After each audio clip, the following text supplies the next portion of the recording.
শ্রীধাম বৃন্দাবন হলেন সাক্ষাৎ ভগবানের অনন্য স্বরূপ।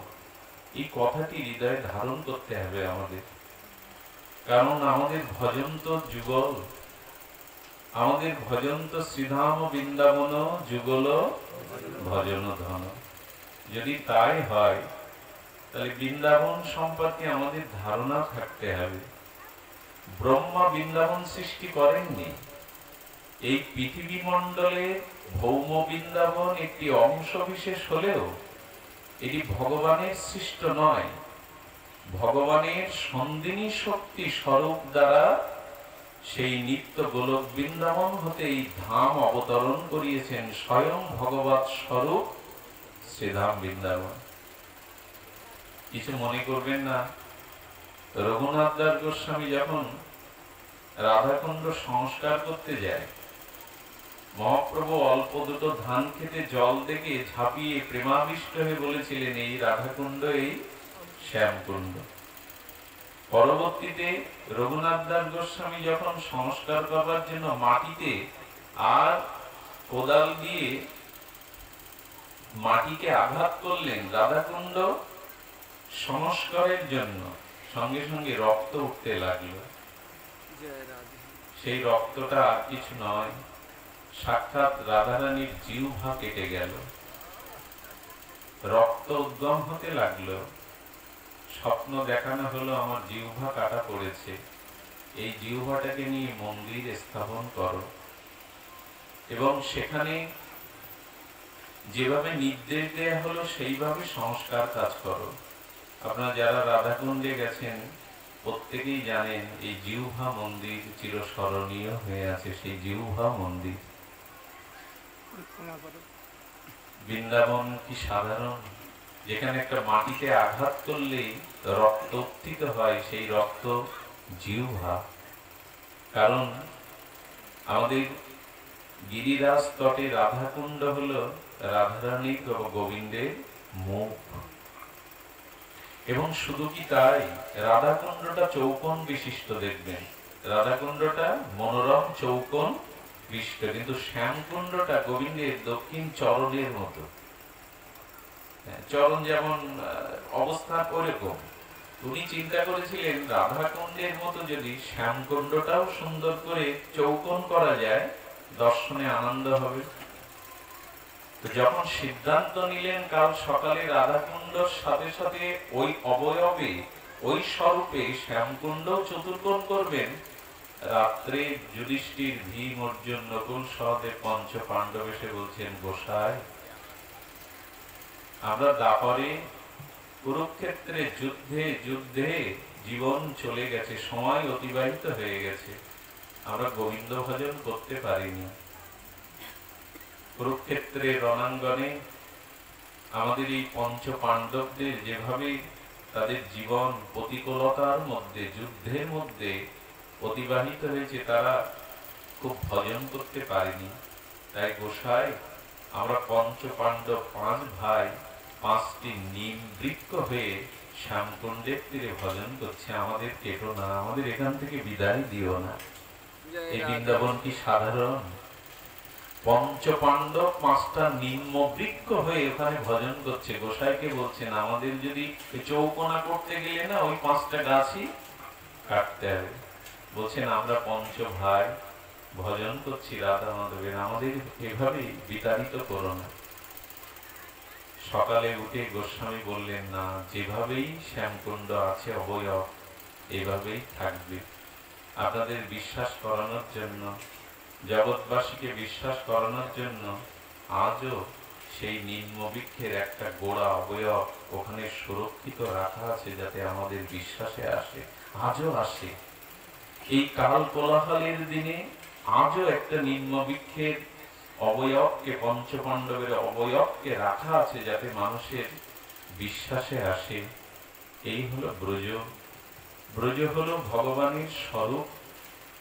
এই জন্য যারা আমরা বৃন্দাবনে গিয়ে আর সরাসরি বৃন্দাবনে বাস করে আর সেই যুগল আরাধনা করতে পারবো না, গোস্বামী বললেন, মনে মনে অন্তত ব্রজে বাস করো। না ভব বিদ্যাতে শত, না শত বিদ্যাতে ভব। বলছেন কোন সত্য বস্তু যদি ভাবনায় আনো, সেই না শত বিদ্যাতে ভাবো, সেই ভাবটাই সত্য হয়ে তোমার কাছে প্রকাশ হবে। কি বললাম বাবা? কোন সৎ বস্তুকে যদি আপনি ভাবনায় আনতে পারেন, নিত্য নিরন্তর আপনার ভাবনায় আসে, ভাবে আসে, তবে সেই সত্য বস্তু চিন্তনের ভাবই সত্য বস্তু মিলিয়ে দেয়, ভাবনায় মিলিয়ে দেয়। এই জন্য আমাদের ব্রজবাস চাই। ব্রজবাস না হলে যার লীলা তার স্থানে দেখো রাত্রি দিনে, যার লীলা সেইখানেই বাস করে দেখো, অন্যখানে বাস করলে পাবে না। এখন এই হৃদয় বৃন্দাবন করতে হবে। কি করতে হবে? হৃদয়টাকে বৃন্দাবন করে বাস করতে হবে। যুগল চরণে প্রীতি পরমা আনন্দ তথি, ঠাকুর মশাইয়ের দিব্যবাণী ছিল নরোত্তম ঠাকুর। এই যে প্রেম ভক্তি নামক মহা গ্রন্থ, এই গ্রন্থের পরিচয় দিতে গিয়ে বলা হয়েছে যে শ্রুতি স্মৃতি অর্থাৎ বেদ, সেই বেদকে বিভাজন করলেন 4 ভাগে। সেই বেদের সারাংশার হলো বেদান্ত উপনিষদ, উপনিষদের সারাংশার হলো শ্রীমদ্ ভগবত গীতা। গীতার যে প্রতিপাদ্য বিষয়, তার প্রতিপাদ্য সারাংশার হলো ভাগবত। আর ভাগবতের যে নির্যাস, সেটি হলো রূপ ও সনাতনের আর গোস্বামী গ্রন্থ। সেই গোস্বামী গ্রন্থ যেমন উজ্জ্বল নীলমণি, ভক্তি রসামৃত সিন্ধু, বৃহৎ ভাগবতামৃতম, এগুলি ভাগবতের নির্যাস, এগুলো ভাগবতের অন্তর্গত।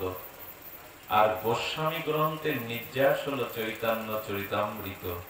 আর এই সমস্ত গ্রন্থের নির্যাস হলো ঠাকুর মশাইয়ের প্রেম ভক্তি চন্দ্রিকা। প্রেম ভক্তি চন্দ্রিকা এই গ্রন্থ এমন একটি গ্রন্থ, আমাদের নবদ্বীপে দীর্ঘ 1 যুগ পর সমগ্র ভারতের কাশ্মীর, কাশী, সেখান থেকে বড় বড় দিগ্গজ পণ্ডিতগণ এসে মিলিত আসেন। বিধু সভা, বিভূতি সভা, 12 বছর অন্তর নবদ্বীপে বিভু বা বিভূতি সভা বসতেন, 3 দিনের সম্মেলন। সেই সম্মেলনে কাশ্মীর, কাশী, ভারত ভূখণ্ডের বড় দিগ্বিজয়ী পণ্ডিতগণ, মরমী আর সমস্ত শাস্ত্রজ্ঞগণ এসে মিলিত হয়েছিলেন। বিভূতি জননী সভা। সেই সভার যিনি প্রেসিডেন্ট, সভাপতি মহোদয়, তিনি তার সভাপতির স্থানে বসে লক্ষ্য করেছেন এক রুক্ষ শুষ্ক চুল, চট গায়ে দিয়া, ছেঁড়া কাপড় পরা একজন এসে দুয়ারিকে বলছেন, আমাকে একটু ভেতরে যেতে দেবে? পাগল ভেবে দুয়ারিকে গলা ধাক্কা দিয়ে জোর করে 2 দিন ফিরিয়ে দিয়েছে। উনি লক্ষ্য করেছেন এই ন্যায় রত্ন, মীমাংসা রত্নের পরম পণ্ডিত। উনি 3য় দিন দুয়ারিকে বলছেন, উনি যদি আসেন ওনাকে বের করে দেবে না, ভেতরে প্রবেশ করতে দিও। কেন উনি আসছেন আমার জানবার কৌতূহল, আগ্রহ জেগেছে। 3য় দিন যখন এলেন, ওনাকে ভেতরে প্রবেশ করতে দেয়া হলো। একটা উন্মাদ পাগলের মতো আলো থালো বেশ, ছেঁড়া কাপড় পরা, চট গায়ে দিয়া। সাধারণ লোক দেখলে তার পাশে কেউ বসবে না। তিনি গিয়ে সাষ্টাঙ্গে প্রণাম করে হাত জোড় করেছেন।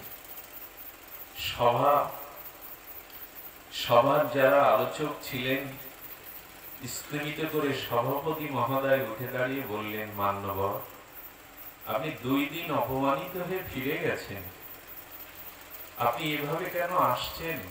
আপনার কি কিছু জিজ্ঞাসা আছে? উনি উঠে দাঁড়িয়ে বললেন, প্রেম কাকে বলে, ভগবত প্রেম কাকে বলে, এটা জানার জন্য আমি 12টা বছর কাঙালের মতো ঘুরে দিচ্ছি। এখানে পরম শ্রেষ্ঠ পণ্ডিতগণ সমাবেশ হচ্ছে, তাই বড় আশা নিয়ে এসেছি আমাকে বলবেন ভগবত প্রেম কাকে বলে? ওনার বাক্য শুনে বললেন, আপনার পরিচয় যদি দয়া করে আমাদের জানাতেন। কি দিলেন জানেন পরিচয়? কলকাতা হাইকোর্টের উনি সিনিয়র জজ ছিলেন 12 বছর আগে। বৃন্দাবনে যান, বৃন্দাবন দর্শন গিয়ে এক মহাত্মাকে বলেন, আচ্ছা আমার কৃষ্ণ প্রেম রাধা প্রেম কি করে হবে? বলেন 1.5 টাকা খরচ করে ওই বাবলাতলায় একটা প্রেম ভক্তি চন্দ্রিকা কিনে নিন, ওইটা প্রতিদিন পাঠ করবেন। প্রথমে প্রথমে বুঝতে পারবেন না, কিন্তু পড়তে পড়তে ওই চিন্ময় অনুভূতির অক্ষরগুলো আপনার ভেতরে ওই জ্ঞান প্রজ্ঞা জাগিয়ে দেবে। আপনার প্রেম প্রাপ্তির সন্ধান প্রেম ভক্তি চন্দ্রিকা থেকেই পাবেন। বলেন 1 বছর পাঠ করার পরে আমি আমার জজগিরি ছেড়ে দিয়েছিলাম, স্ত্রী পুত্র পরিত্যাগ করে কাঙালের মতো 12টা বছর ঘুরে ফিরছি প্রেম খোঁজবার জন্য, প্রেমকে জানবার জন্য। প্রেম পেয়েছেন? বলে সেটা পাওয়ার জন্য আপনাদের মতো পণ্ডিত সভাতে এসেছি, কৃপা করে যদি আমাকে জানান প্রেম কাকে বলে। অজিত ন্যায়নন্দ মহামহোপাধ্যায় সভাপতি মন্ডলী বললেন, আপনারা উঠে দাঁড়ান, আমাদের এই সভা সার্থক হয়েছে, আমাদের এই সভার পরিপূর্ণতা এসেছে। প্রেম নিয়েই যদি আমরা আলোচনা করি তবে সাক্ষাৎ প্রেম আমাদের মাঝে উদয় হয়েছে, আমাদের সভা সার্থক হয়েছে। বললেন, হে মহোদয়, সেই সভাপতি মন্ডলীর মালাটা দান করে বললেন, যিনি জজের মতো পথ ছেড়ে দিয়ে স্ত্রী পুত্র কামনা ভোগ বিলাস ছেড়ে দিয়ে চরম ত্যাগ বৈরাগ্যের দ্বারা প্রেম অন্বেষণ করে ঘুরছেন পাগলের মতো, আপনি তো সাক্ষাৎ প্রেমের মূর্তি। আপনাকে রাধারানী এখানে পাঠিয়েছেন আমাদের জানানোর জন্য। শুধু ভালো খাওয়া পরা ভোগ বিলাস মান সম্মান নিয়ে থাকাটা জীবনের সার্থকতা নয়। জীবনের সার্থকতা ত্যাগ বৈরাগ্য ভগবত প্রেম প্রাপ্তি। এটা আপনার মধ্যে দিয়ে আমাদের সমাজ পরিপূর্ণ হলো। তো প্রেম ভক্তি চন্দ্রিকা এমন একটি গ্রন্থ, এটি কেউ পাঠ করলে তাকে এই যুগল প্রীতির স্পর্শ প্রযোগিতির স্পর্শ অবশ্যই তার চিত্তে অনুভূতি হবে। তাই বৃন্দাবনে বাস, ব্রজে বাস, এটা আমাদের এখানে এই জন্য বলছেন, অত্র সে পশবপক্ষে মৃগা কীটা নরধম, যে করেই হোক ব্রজে বাস দাও। আমরা তো ওই ভাগ্য পাইনি। আসুন আমরা মনে মনে ব্রজে বাস করি, এ করতে তো বাধা নাই। মনে মনে রাধাকুণ্ড পরিক্রমা, মনে মনে গিরিরাজ দর্শন বা পরিক্রমা, মনে মনে সেই লীলা স্মরণ, লীলা স্মরণ। ব্রজে বাস করলে কি হবে জানেন? ব্রজ চিন্তা করলে কি হবে জানেন? অনুরাগ হবে। অনুরাগ সহজে হয় না। অনেকেই পণ্ডিত হয়, অনেকেই জ্ঞানী হয়, অনেকেই যোগী হয়, অনেকেই তপস্বী হয়, কিন্তু অনুরাগ সবার হয় না। অন্তরের উৎসরিত যে প্রীতি, অনুরাগ, উৎকণ্ঠা, এটা সকলের হয় না। বাবা আমারটা বন্ধ করে দাও, যেটা শব্দ হচ্ছে এটা বন্ধ করে দাও। আমার এইদিকে এটা বন্ধ করে দাও, শব্দটা আসছে তো ওইদিকে বন্ধই করে দেন, বন্ধ করে দাও বাবা, এটা বন্ধ করে দাও। জয় রাধে। এই জন্য বলছেন, যুগল চরণে প্রীতি পরম আনন্দ তথি। তথি মানে যুগল চরণে যে প্রীতি, যুগল চরণে আমাদের যে অনুরাগ, দেখুন অনুরাগ সহজে হয় না। আচ্ছা অনুরাগ কাকে বলে? অনুরাগের ব্যাখ্যা কাকে বলে? গোপীগণ। আচ্ছা গোপীগণ কি করতে জানেন? তারা দধি, ঘৃত, মাখন এগুলো পসরা সাজাতো। মাথায় ঝুড়িতে ফেরিয়ালার মতো পসরা সাজিয়ে ওরা যাবে না নন্দ ভবনের নন্দ গায়ে আগে চলে যেত। কোথায় যেত? কারণ গোবিন্দ তো নন্দ ভবনে থাকেন, সকালে চলে যেত। আর গিয়ে কি বলতো জানেন? ননি নেবে, ক্ষীর ছানা নেবে, আর মাখন নেবে। এই বলতে বলতে যে যা ফেরি করে, ফেরিওয়ালা, সে তো ওই বলেই, বলতে বলতে ওদের হৃদয়ে এত অনুরাগ, ওরা বলতে বলতে মাধব নেবে, গোপাল নেবে, গোবিন্দ নেবে। গোবিন্দ ভেতর থেকে হাসতেন। বোঝা যায় কথাটা? তারা বাইরে পসরা সাজিয়েছে ননি, মাখন, ক্ষীর। আচ্ছা, কেউ যদি ওইটা ননি বিক্রি করতে আসে, দুধ ঘি বিক্রি করতে আসে, সে তো তার নাম বলবে, দুধ চাই, দধি চাই, মাখন চাই। এই বলতে বলতে তারা বলছেন দুধ নেবে, মাখন নেবে। তৃতীয়বার এসে বলছে গোপাল নেবে, মাধব নেবে, গোবিন্দ নেবে। নন্দ মহারাজ হাসতেন। মর্মটা গোবিন্দ ভেতর থেকে বুঝতেন, ওদের হৃদয়ে যে আমি রয়েছি, যার হৃদয়ে যে ভাব আছে, সে তো প্রকাশ হয়ে পড়বে। যার হৃদয়ে যেরূপ ভাব, সেটি প্রকাশ হয়ে পড়বেই। অনুরাগের কথা আপনাদের কি বলবো। উদ্ধবের হাত ধরেছেন, কথাটি খুব মর্মস্পর্শী। উদ্ধবের হাত ধরেছেন গোবিন্দ, স্বয়ং ভগবান পরতত্ত্ব সীমা। হাত ধরে গোবিন্দের অশ্রু, প্রেমাশ্রু বিন্দু বিন্দু পড়ছে উদ্ধবের হাতে। উদ্ধব বলছেন, তুমি সচ্চিদ আনন্দময়, পরম ব্রহ্ম স্বরূপ, তোমার শোক মায়া নাই। শ্যাম, হে পরম বান্ধব, তুমি সচ্চিদানন্দ তত্ত্ব, তোমার চোখের জল মানায় না, কেন কাঁদছ? গোবিন্দ বললেন, কেউ আমার জন্য যখন কাঁদে, আমারও তার জন্য কাঁদাটাই নিয়ম হয়ে দাঁড়িয়েছে। ভক্ত যখন আমার জন্য কাঁদে, আমি মনে করি সেই ভক্তকে আমাকে অশ্রুই দিতে হবে। কাঁদছ কেন? কি বললো জানেন? আমার বৃন্দাবনে কত বড় মনে পড়ছে উদ্ধব। আমি যখন আমার মুরলীতে পঞ্চম তানে সুর তুলতাম না, তখন যে গাভীর বৎসগুলো মায়ের বাটে দুধ খেত, ওই দুধগুলো গালে আটকে যেত, টানতে পারত না, গাল সিঁধিয়ে পড়েও যেত না, গিলতেও পারত না। এটা হয় গো। আমার বংশীধ্বনি শুনে যে বৎসগুলো দুধ খেত, ওদের বাটে মুখ আটকে যেত, দুধগুলো ভেতরেও যেত না, গাল সিঁধিয়ে বাইরে টপ টপ করে পড়ে যেত, আর ওরা দুধ খেতে পারত না। আমার গাভীর কথা মনে পড়ছে। আমার মুখের দিকে তাকিয়ে বংশীধ্বনি শুনতে গিয়ে ওদের মুখের ঘাসগুলো পড়ে যেত, আর খেতে চাইতো না। শুনবে উদ্ধব, যমুনার জল অনুকূল অনুকূল স্রোত দ্বারাই যমুনার জল বয়ে যাচ্ছে। আমি যেই বংশীধ্বনি করতাম, যমুনার জল বিপরীতে চলত। এ কি বোঝাবার কথা? এ কি যুক্তিবিদ্যা দিয়ে কাউকে বলবার কথা? যমুনার স্বাভাবিক স্রোত যেদিকে যাচ্ছে, বংশীধ্বনি শুনে যমুনার স্রোত বিপরীতে তরঙ্গ হয়ে আসতে এসে কি করছে জানে? উৎসতিত তরঙ্গের দ্বারা আমার চরণ প্লাবিত হয়ে ধুয়ে দিত, আমার চরণ বন্দনা করে দিত। গোপীরা এসে বলতো, বাঁশি বাজাবে না শ্যাম? শ্যাম, তুমি মুরলীর ধ্বনি করবে না? শ্যাম বলছেন, গোপীগণ কেন? বলেন, আমরা যখন রান্না করতে বসি, সেই দিন তোমার বাঁশি যখন বাজে না, তখন কড়াইতে জল না দিয়ে আমরা উনানে জ্বলন্ত কাঠের উপরে জলগুলো দিয়ে দিই। সেদিন আমাদের রান্না হয় না। আপনারা আমাকে ক্ষমা করবেন, বড় আবেগ এসে যাচ্ছে। হরিকথায় আবেগ আসতে নেই। হরিকথাতে আবেগ ভালো জিনিস না, কিন্তু ব্রজের কথা, এগুলি যখন হৃদয়ে কোন প্রাণীরই আসে না, নিজেকে নিয়ন্ত্রণ করা এই আসনের কর্তব্য।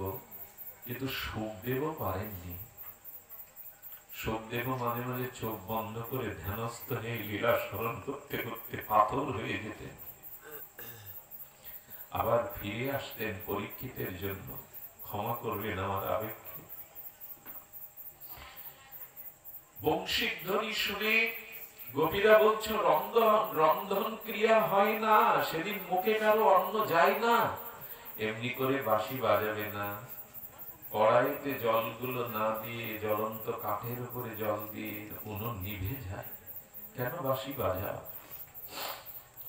শুধু কি তাই? গোবিন্দের বংশীর ধ্বনি শুনে কি করে জানেন? মেঘগুলো ভেসে যাচ্ছিল তো, মেঘগুলো উল্টে চমক বেঁধে গোবিন্দের মাথার ছায়া হয়ে বলে, তোমার বংশীর ধ্বনি আমাদেরকেও ভেসে যেতে দিল না। যাদের কানে তোমার বংশীর ধ্বনি যায় তারা সংসারে ভাসতে পারে না, তারা ভেসে যায় না, তারা কখনো ভেসে যায় না। এমনি করে ব্রজের প্রতিটি প্রাণী আমার বংশীধ্বনিতে মুখর ছিল উদ্ধব। আমি মথুরায় যাবে এলাম, দ্বারকায় যাবে এলাম, আচ্ছা বাঁশিটা এখানে বাজাও না কেন? তোমার বাঁশি কোথায়? বললেন, ব্রজে ছাড়া মথুরায় বাঁশি মানায় না, রাজার হাতে বাঁশি মানায় গো। রাজা কখনো বাঁশি বাজায় কি? বৃন্দাবনে আমি রাখাল, নন্দের নন্দন, যশোদা নন্দন, গোপী বনচোর, আমি মুরলীর ধারী, বংশীধারী, কিন্তু এখানে যে আমি রাজা, এখানে বাঁশি হাতে মানায় না। আমরা বৃন্দাবনের কথা কেন বলছি জানেন? বাঁশি আর কোথাও নাই। আর বংশী এমন একটা যন্ত্র, দেখবেন সব যন্ত্র হাতে বাজানো হয়, বাজানো হয় কিনা, একমাত্র বাঁশি যন্ত্র যা অধরে স্পর্শ করে বাজে। কেন জানেন? অন্তরের যে ভাব, মনের যে ভাব, সেইটা অধরামৃত দিয়ে বংশীতে প্রবেশ করে। আমি বোঝাতে পারলাম না, বাঁশি এমন মর্মস্পর্শী, মর্মভেদী একটি যন্ত্র যা হৃদয়ের সরাসরি অনুভূতি, আবেগকে প্রকাশ করতে পারে। আমি খুব দৃঢ় করে বলতে পারি, মধ্যরাত্রে কেউ যদি বংশীধারী সঠিক সুরলহরীতে বাঁশি বাজায়, পৃথিবীর এমন কোন প্রাণী নেই যে তার মন উতল হবে না। বাঁশি সরাসরি হৃদয়ের অনুভূতি প্রকাশ করে, আর কোন যন্ত্র অধরামৃত স্পর্শ করে বাজানো অমন করে হয় না। বাঁশি হৃদয়ের অনুভূতি জাগায়। শ্যামসুন্দর বলে চলেছেন, এখানে হাতে বাঁশি নেই, গোপী নেই। উদ্ধব কাঁদছি কেন জানো? আহা, যেদিন অপুরের রথে উঠে আমি বিদায় নেব ব্রজ থেকে, সেদিন আমার রথ ছুটে চলছে, আমার মা যশোদা পেছনে পেছনে ছুটছে, লালা যাস না, লালা লালা যাস না। আমি পেছনে ফিরে মাকে বলেছিলাম, মা আমি কাল অথবা পরশু আসবো। মিথ্যা বললে কেন? মাকে কেন মিথ্যা বললে? কি উত্তর দিল জানেন? যদি বলতাম 100 বছর পরে আসবো, আমার মা ওখানেই পড়ে মারা যেত, মা বাঁচত না। এই জন্য মায়ের জন্য আমি মিথ্যা বলেছি আসবো। আমার মা আজও বেঁচে আসে ওই পশু দিনের আশায়, ওই আশাটুকু তাকে বাঁচিয়ে রেখেছে। উদ্ধব, আমি যেতে পারবো না, কিন্তু তোমাকে বলছি তুমি যাও, ব্রজে যাও। আমার পিতা মাতাকে গচ্ছ উদ্ধব ব্রজ, উদ্ধব ব্রজে যাও। আমার মাকে তার প্রাণ ধারণ করবার মতো তাকে একটু সান্ত্বনা দিয়েছ, পিতা নন্দকে দিয়েছ। আচ্ছা, খুব অপূর্ব প্রীতি কাকে বলে দেখুন। রামচন্দ্রের বনবাস কয় বছরের জন্য হয়? 14 বছর। আর ভগবান ব্রজ ছেড়ে যান কয় বছরের জন্য? 100 বৎসর। আচ্ছা, 14 বছরের জন্য বনবাসে গেলে দশরথ মারা গেল রামের শোকে, এতে 100 বছরেও নন্দ বাবা মারা গেল না কেন? এর উত্তর দিয়েছে মহাজনগণ অদ্ভুত অদ্ভুত মন্ত্র হলো, দশরথের থেকে নন্দ বাবার অনুভূতি অনেক উপরে, অনেক উপরে। কেন জানেন?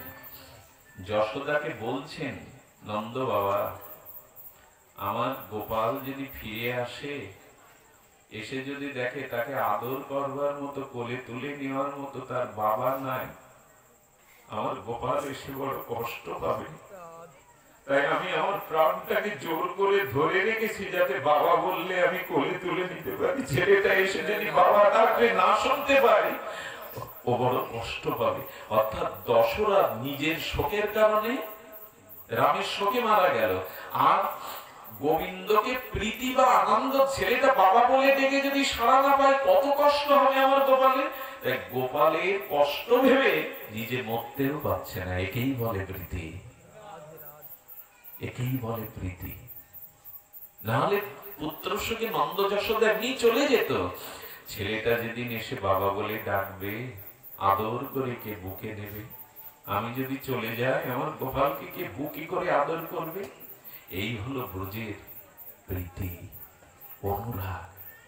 এটা যদি কারো শ্রবণেও আসে না, এটা যদি কেউ শ্রবণ করে, তাহলে তার চিত্ত দ্রবীভূত হবে। আপনাদের একটা কথা বলি, সময়কে আমরা অতিবাহিত করছি না, সময় আমাদেরকে গ্রাস করছে। আমরা সময় কাটাচ্ছি না, সময় আমাদেরকে গ্রাস করছে। আমরা সংসারের শব্দ স্পর্শ ভোগ করছি না, ভোগই আমাদের ভোগ করছে। কথাটা বুঝলে একটা এগিয়ে যেতে পারবে। সময় আমরা অতিবাহিত করছি না, সময় আমাদেরকে অতিবাহিত গ্রাস করে নিচ্ছে। সময় কারোর জন্য অপেক্ষা করে?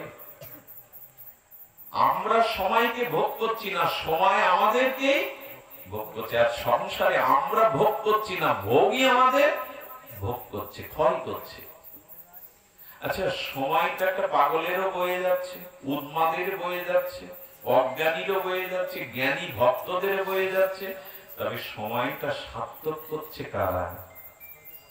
পাগলের তো সময় যাচ্ছে, অজ্ঞানীদের তো সময় চলে যাচ্ছে। বলেন, এই সংক্ষিপ্ত জীবনের সময়ের মধ্যে যাদের ভগবানের অনুরাগ জাগে, যাদের ভগবানের প্রীতি জাগে, তারা সময়কে সার্থক করতে পারে, তারা সময়কে সার্থক করতে পারে। সময় সার্থক তারই যারা ভগবত ভজনে, ভগবত প্রীতি অনুরাগে সময়কে অতিবাহিত করছেন। এটাই জীবনের সময়ের সার্থকতা। আচ্ছা, আমরা ঘড়ি হাতে নেই না ঘড়ির হাতে আমরা থাকি? খুব ভালো একটা কথা। আমরা ঘড়িকে হাতে নেই না আমরা ঘড়ির হাতে থাকি? আমরাই ঘড়ির হাতে, কারণ ঘড়ি দেখলেই বলছে আর সময়। তার মানে ঘড়ি আমাকে হাত বেঁধে রেখেছে, আমি হাতে ঘড়ি দেইনি।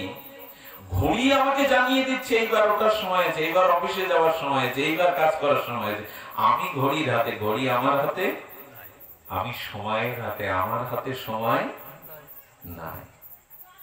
এ কথা কি শুধু কান দিয়ে শুনবো আমরা? সময় কাজে লাগাবো না? আজ আমার বোঝাটাই নামযোগ্য, দায়িত্ব আমাদের উপরে অনেক। আমরা একরকম পলায়ন করে চলে এসেছি বাবাজির কথার একটা আশা। অনেক অতিথিবৃন্দ এসছেন, এবং যখন আসবো তখন একজন মারাই গেলেন, এক কাকিমা, আমাদের পাড়ারই। বৈষ্ণবদের একটা জিনিস আছে, মারা গেলেই আমাদের ডাক পড়ে, শ্মশানে হরিনামে যেতে হবে। আমরা উপেক্ষা করতে পারিনি, কারণ মরণ যাত্রায় যে যাই, এটা যাওয়া উচিত। সেই শ্মশানে রেখে কোন রকমে প্রেমানন্দ ধনঞ্জয় আমরা ছুটে এসেছি। কেন বলছি জানেন? এই কথাটি উল্লেখ করার কারণ হলো, মনে করলাম আগামী কাল যদি এভাবে ভাগবতের সময় না দেয় ভগবান, একটা মানুষকেই তো কাঁধে করে রেখে এলাম শ্মশানে, কাল যদি আমার মরণ যাত্রার অভাবে অন্ত্যেষ্টিক্রিয়া, আমি তো আর আপনাদের সঙ্গ পাবো না, আমি তো কালের হাতে বাঁধা। আমাদের ভাঙা থেকে কিছু ভক্ত এসেছিল, তারা বলছে এই বলহরিটা বলে লাভ কি? মারা গেলে ওই যে বলহরি বলছেন বাবা, বলহরি ও কি শুনছে? ওকে বলছে বলহরি, তো কি শুনছে? তাহলে বলহরিটা বলা কেন? আপনি খুব ভালো প্রশ্ন করেছেন। যিনি মারা গেছেন তার জন্য বলহরি না, যারা রাস্তার দুই পাশে সব যাত্রায় পেছনে পেছনে যাচ্ছে না, আমাদেরকে বলা হচ্ছে, এই দেখো তোমাকেও একদিন এই নিথর দেহ নিয়ে চতুর্দোলাতে উঠে শ্মশানে পুড়তে যেতে হবে। সেদিন হাজার মানুষ চিৎকার করেও যদি বলে বলহরি, সেদিন ঘাট নেড়ে বলবে আমার আর বলা হলো না। তাই তোমরা যারা বেঁচে আছো তোমাদেরও তো একদিন আমার মতো যেতে হবে। তোমরা এবার হরি বলো। উনি শুনে বিস্ময় বড় বড় বিস্ফোরিত নেত্রে বলছেন, বাবা এই অর্থটা তো এতদিন বুঝিনি। বলহরি বললেই মনে করি মৃত ব্যক্তির উদ্দেশ্যে, কিন্তু মৃত ব্যক্তি বলহরি শুনে তো আর বলতে পারবে না। তাই তোমরা যারা বেঁচে আছো তোমাদেরও এই পথ দিয়ে এভাবেই একদিন অন্ত্যেষ্টি ক্রিয়ায় চিতায় উঠতে হবে। যারা বেঁচে আছো আজ অন্তত হরি বলো। আমরা সময়কে বড় নষ্ট করে ফেলি, আর সময়ও আমাদের নষ্ট করে দেয়। একটা জীবন চলে গেল, অনুরাগ হলো না। টাকা, কম্বল, স্ত্রী, পুত্র, শোকের জন্য কত কত কেঁদেছি। কই গোবিন্দ বলে তো কাঁদা হলো না, রাধা বলে তো কাঁদা হলো না। কেঁদেছি তো অনেক, বিপদ আবার, পুত্র শোক, স্ত্রী শোক, হ্যাঁ অর্থবিত্তের শোক, রোগ শোকে তো বহু কেঁদেছি। ওদের একটু আস্তে কথা বলতে হলি যারা রান্না করছে। তো সেই অনুরাগের কথাই আমরা বলছিলাম। উদ্ধব, উদ্ধব যাও, উদ্ধব যাও, আর গিয়ে আমার নন্দ বাবা যশোদা মাকে সান্ত্বনা দাও। আর আর ব্রজ গোপিকারা যাদের প্রাণমন সর্বস্ব আমাকে অর্পিত, তুমি তাদেরকে গিয়ে আমার বার্তা বলো। তাদের এই বিরহ কাতর চিত্রে তুমি একটু সান্ত্বনা দিয়ে এসো। উদ্ধব কে জানেন? বৃহস্পতির সাক্ষাৎ শিষ্য। উনি যাদব কুলের অন্যতম শ্রেষ্ঠ জ্ঞানী, এবং উনি সেই দ্বারকার সব থেকে মেধা সম্পন্ন মন্ত্রী।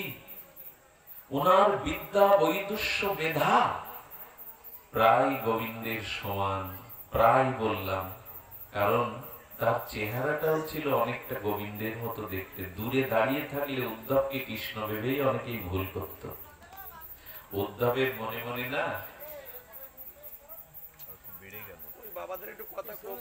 উদ্ধবের মনে মনে না, উদ্ধবের মনে মনে একটু ভাবনা এলো, আমার মতো জগতের শ্রেষ্ঠ জ্ঞানীকে গোবিন্দ এই গোয়ালীদের সান্ত্বনার জন্য পাঠাচ্ছে।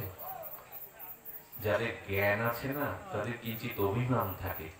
খুব বিদ্যা জানলে, কারো ভিতরে খুব জ্ঞান থাকলে তাদের সেই জ্ঞান বা বিদ্যার একটা অভিমান কাজ করে, করেই কিন্তু। তো কি হয়েছে, উদ্ধবের মনে এরকম একটা ভাবনা এসেছিল।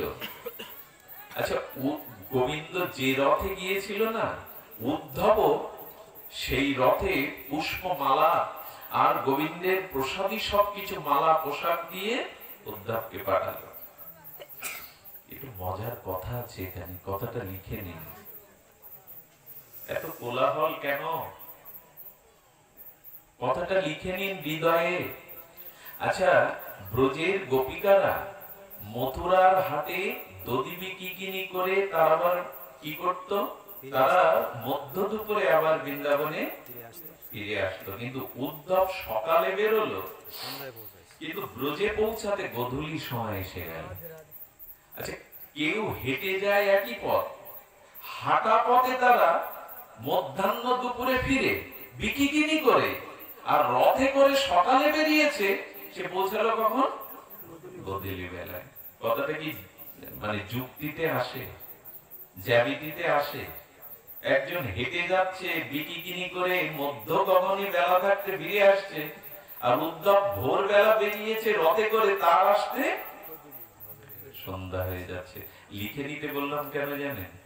যারা খুব জ্ঞানী না, যাদের খুব জ্ঞান বেশি, অনেক অনেক বিদ্যা জ্ঞান যাদের, তাদের প্রেমের কাছে যেতে, বৃন্দাবন তো সাক্ষাৎ প্রেম, গোপীরা তো সাক্ষাৎ প্রেম, এই জ্ঞানীদের বিদ্বানদের প্রেমের পথে যেতে বড় বিলম্ব হয়। কিন্তু আর কি হয়, যারা বিষয় রাজ্যে আছে, ঐশ্বর্য রাজ্যে আছে, কথাটা খুব মার্মিক, যারা ঐশ্বর্য রাজ্যে বিষয় বৈভব ভোগ শোক নিয়ে, তাদের প্রেম রাজ্যে যেতে বড় বিলম্ব হয়ে যায়। কিন্তু যারা প্রেম রাজ্যে আছে, মাধুর্য রাজ্যে আছে, তারা যদি কোনো কারণে ঐশ্বর্য রাজ্যে এসেও যায়, তবু দ্রুত প্রেমের রাজ্যে তারা ফিরে যেতে পারে, তারা খুব দ্রুত ফিরে যেতে পারে। উদ্ধবের দেরির কারণ হলো এই, উদ্ধব যখন যাচ্ছে না, ওই অপুরের রথের একটা চিহ্ন ছিল, রথের সামনে একটা চিহ্ন থাকে না, যেমন জগন্নাথের রথের, বলভদ্রের রথের, সুভদ্রা রথের একটা চিহ্ন আছে। তো ওই উদ্ধব আসছে, সেই রথের সামনে পর্দা দেওয়া, ঝুরি ঝুরি পর্দা দেওয়া ফুলে, ওই রথটা দেখেই মধুমঙ্গল আর শ্রীরাম সুদাম সখা যারা ছিল তারা দৌড়ে আসছে, সখাগণ সখাগণ, আর চোখের জলে কাজ নেই, ওই গোবিন্দ আবার রথে করে দিচ্ছে, সবাই চলো। একে অপরকে হাত ধরে আর ব্রজবাসীদের চিৎকার করে জানাচ্ছেন, ওগো আর শোক নয়, আর তাপ নয়, আর বিরহ নাই, ওই দেখো অপুরের সেই রথে করে আমাদের প্রাণনাথ আবার ফিরছে। এভাবে যখন এক বুক আশা নিয়ে, তবে কি বলছে যেতে যেতে বললে দাঁড়া, এদের অনুরাগটা একবার বোঝানোর জন্য কথাটা দাঁড়া। মধুমঙ্গল সখাগণ চোখের কোণে জল এনে বলছেন কি, আমরা গোবিন্দের সামনে গিয়ে কেউ কথা বলবো না, মুখ অন্যদিকে ফিরে থাকবো। আমাদের ছেড়ে এতদিন তুমি রাজসুখ ভোগ করেছো, এতদিন তুমি ঐশ্বর্য রাজ্য সুখ ভোগ করেছো, তোমার সাথে কথা বলবো। শোন, গোবিন্দ আমাদের পায়ে পড়বে, পায়ে ধরে সাধবে, তারপরে ওর দিকে তাকিয়ে কথা বলবো। এরই বলি বন্ধুরা, ভালোবাসার মানুষ সম্পর্কে শুধু এরকম ভাবা যায়, যার সাথে ভালোবাসা অনুরাগ নাই না, একথা তার উদ্দেশ্যে ভাবা যায় না। কেউ কথা বলবি না, গোবিন্দ সামনে আসলে অন্যদিকে মুখ ফিরে থাকবি। ও আমাদের পায়ে পড়ে হাতে ধরে যখন সখা বলে ক্ষমা চাইবে, তখনই কেবল ওর দিকে তাকিয়ে কথা বলবো। রথের সামনে গিয়ে সবাই মুখ বিমুখ করে দাঁড়িয়েছে। রথপরের পর্দাটা সরিয়ে উদ্ধবজি দেখছেন, হ্যাঁ এদেরই বর্ণনা তো করেছিল কৃষ্ণ, এরাই সেই মধুমঙ্গল সখা। তো মুখ ফিরিয়ে আছে কেন, এদিকে কেউ না তাকিয়ে মুখ ফিরে আছে কেন? উদ্ধব নেবে বলছেন, হে সখাগণ, যেই ওই কণ্ঠ শুনেছে ওদের টনক নড়েছে, তো আমাদের প্রাণনাথের প্রাণ সখার, আমাদের গোপালের কণ্ঠ নয়। ফিরে দেখছেন গোপালের প্রসাদী মালা বস্ত্র আছে ঠিকই, গোপালের গায়ের গন্ধ বেরোচ্ছে ঠিকই, কিন্তু এ আমাদের গোপাল তো নয়। সবাই অবনত মস্তকে চোখের জল ফেলতে লাগলো। ও তাহলে তুমি আসনি প্রাণ সখা, তবে তোমার মতো দেখতে তোমার প্রসাদী অঙ্গ কে? উদ্ধব তখন বলছেন, তোমরা আমাকে চিনবে না, আমি আমি দ্বারকার মহামন্ত্রী উদ্ধবজি। আচ্ছা তোমরা আমাকে একটা ঠিকানা দাও তো, নন্দ ভবনটা কোথায়, যশোদা ভবনটা কোথায়? ওরা বড় অভিমান বুকে নিয়ে বলছে, নন্দ ভবন চাই, ওটা আজকাল কাউকে বলে দিতে হয় না। এই কথাগুলো কি শুধু কথা? মধুমঙ্গল সকালে বলছেন, নন্দ ভবন যশোদা ভবনের কথা আজকাল কারো বলে দিতে? উদ্ধবজি, তুমি সামনে যেতে যেতে দেখবে একটা জলের ধারা যমুনাতে এসে মিশে গেছে, ছোট্ট জলের নালা, ছোট্ট জলের ধারা নালা এসে যমুনাতে মিশে গেছে। ওই জল যেখান থেকে যমুনায় মিশেছে, ওই জলের ধারাকে লক্ষ্য করে চলে যাও, নন্দ যশোদাকে পেয়ে যাবে। বুঝতে পারছেন কথাটা? একই ব্যাখ্যা করে বোঝানোর কথা। যেদিন গোপাল ব্রজ ছেড়ে চলে গেছে, সেদিন ব্রজবাসীরা নন্দ মা, নন্দ পিতা, যশোদা মাতা আর সমস্ত ব্রজের গোপগণ, বৃদ্ধ গোপগণ, তারা নন্দলয়ে এসে গোপালের জন্য এত কাঁদেন, এ কথা বাক্য দিয়ে, ভাষা দিয়ে আমি আপনাদের বোঝাতে পারবো না, কিন্তু হয়েছিল। সেই চোখের জলযন্ত্রের ন্যায় জল পড়তে পড়তে জলের বাঁধ নামে নেই, একটা ছোট নালা তৈরি হয়ে গেছিল, জলের ধারা। তুমি ওই জলের ধারাকে লক্ষ্য করে জলটা যেখানে উৎসারিত হচ্ছে, ওটাই হলো নন্দ যশোদা ভবন। এ আমরা কল্পনাও করতে পারবো, কিন্তু কথাটা সত্য। ওই রাধা ভাব, রাধা বিরহ বুকে নিয়ে গোবিন্দ যেদিন গৌর হরি হয়ে এসেছিলেন, গৌরাঙ্গ হয়ে, সেদিন মহাপ্রভুর চোখের জলে একটা নালা তৈরি হয়েছিল, জানেন? খাল তৈরি হয়েছিল লীলাচলে। হয় কারো চোখের জলে খাল তৈরি হয় বলে আমরা ঠিক বোঝাতে পারবো না। ওই রাজ্যের সংবাদ আমাদের জানা নাই। উদ্ধবজি সেই নালা লক্ষ্য করে, জল লক্ষ্য করে যেখানে গেল, সেদিন সন্ধ্যা হয়ে গেছে। আচ্ছা, উদ্ধব কি আতিথেয়তা করলো? ব্রজবাসীরা তো খুব অতিথি পরায়ণ। কি করলো জানেন? পাশের বাড়ি এক ব্রাহ্মণ বাড়ি থেকে নন্দ বাবা কিছু পরমান্ন ভিক্ষা করে সেদিনের মতো আহার দিয়েছিলেন। কেন নন্দ ভবনে আহার ছিল না? বলল, আচ্ছা, যে মা 12 বছর মাথা খুঁটে আর দেব দেবীর কাছে সমস্ত ধর্ণা দিয়ে একটা সন্তান পেল, ডাক্তার বলেছিল সন্তান হবে না, কিন্তু 12 বছর দেবতার মন্দিরে ধর্ণা দেওয়ার পরে একটা গোপাল কোলে এলো। ওই শিশুটা 4 বছরের বয়স হলো। বাৎসল্য প্রেমে মা 4 বছর ভূত হয়েছিল আনন্দে, বাৎসল্য প্রীতিতে। কালের করাল হাতে ছেলেটা যদি মারা যায়, ওই মা আর কখনো মা হতে পারবে না।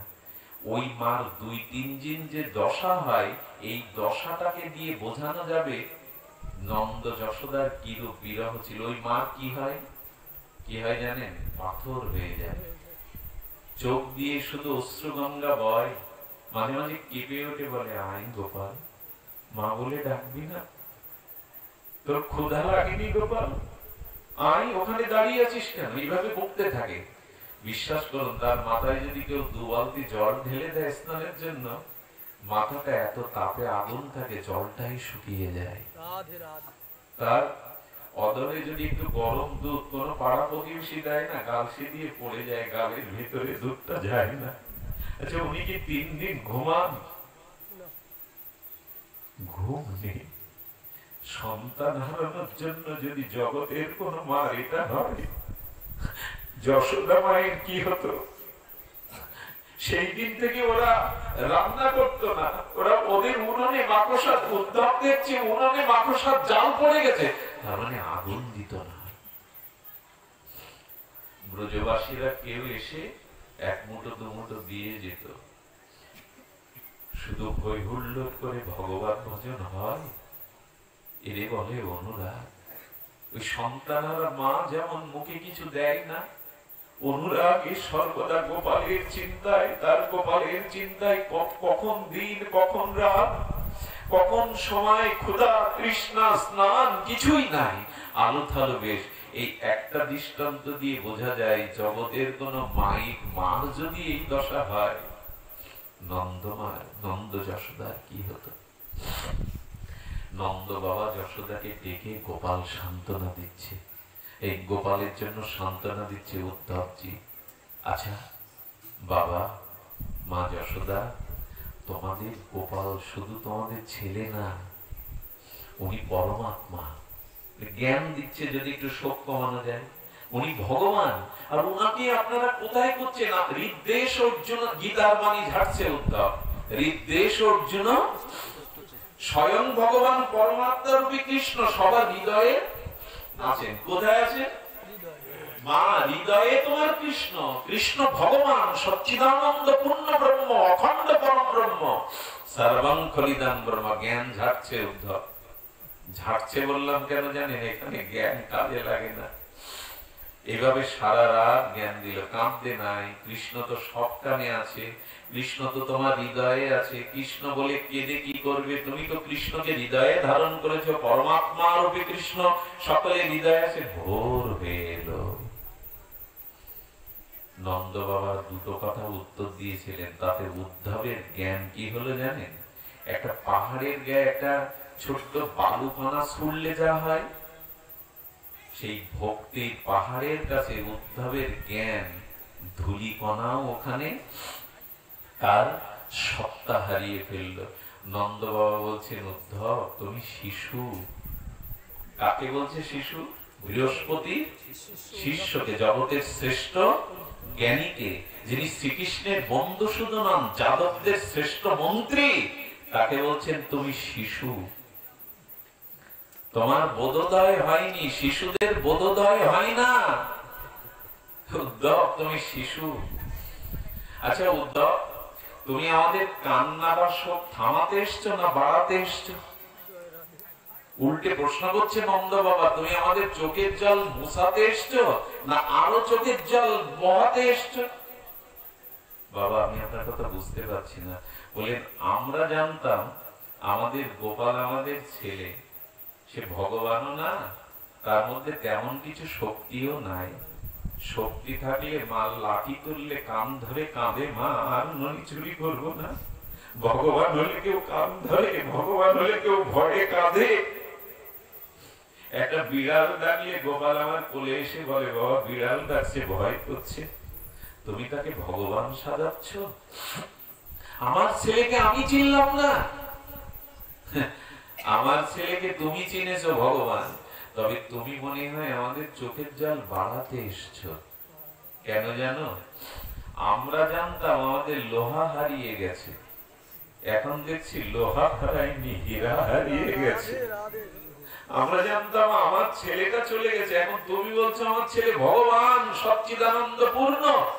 ছেলে হারিয়েছি, মনে করেছিলাম লোহা হারিয়েছি। ছেলে হারালে আর সেটা লোহা হারানোর মতো হলো, কিন্তু তুমি বলছো আমরা ছেলে রূপে ভগবান হারিয়েছি। আমরা তো এখন দেখছি ছেলে হারাইনি, ভগবান হারিয়েছি, মানে হীরা হারিয়ে ফেলেছি, লোহা না। আচ্ছা উদ্ধব, তোমার মতো মূর্খ জগতে দ্বিতীয় নেই। দেখুন ভক্তির ভাষা দেখুন। তুমি অল্প বয়স, তোমার ভিতরে এখনো জ্ঞান উন্মেষ হয়নি, তুমি মূর্খ। উদ্ধবজি বলছেন কেন মূর্খ? বলে শোনো, আহা, এই কথাটা বড় হৃদয়ে নেওয়ার কথা। তুমি বলছো কৃষ্ণ ভগবান, মেনে নিলাম, যদি তোমার কথার খাতিরে যদি মেনে নিই, যুক্তির খাতিরে, তবে শোনো, পৃথিবীতে ভগবানকে হারিয়ে যারা কাঁদে তাদের বুকে জড়িয়ে ধরে বলতে হয় আরো কাঁদো, এই কান্না যত কাঁদবে তত ভগবান তোমার হৃদয়ে আসবে। যারা স্ত্রী পুত্র সংসারের জন্য কাঁদে তাদের বলতে হয় কেঁদো না। যারা শোকে তাপে সংসারিক কারণে কাঁদে তাদের মানুষ সান্ত্বনা দেয়, কাঁদতে নাই, কেঁদো না। কিন্তু যখন গৌর বলে কেউ কাঁদে, গোবিন্দ বলে কেউ কাঁদে, হরিনামে কাঁদে, তখন জড়িয়ে ধরে অন্যজন বলে আরো কাঁদো, এই কান্নাই তোমাকে প্রেম দেবে। ভগবানের জন্য কাঁদছি আর তুমি তা নিষেধ করতে এসছো, তুমি মূর্খ ছাড়া কি? উদ্ধব মাথা নিচু করে বললেন, এ কোথায় জ্ঞান দিতে এসছি আমি? এদের যে গোবিন্দের অনুরাগ প্রীতি, এখানে আমার জ্ঞান দাঁড়াবে না। এখানে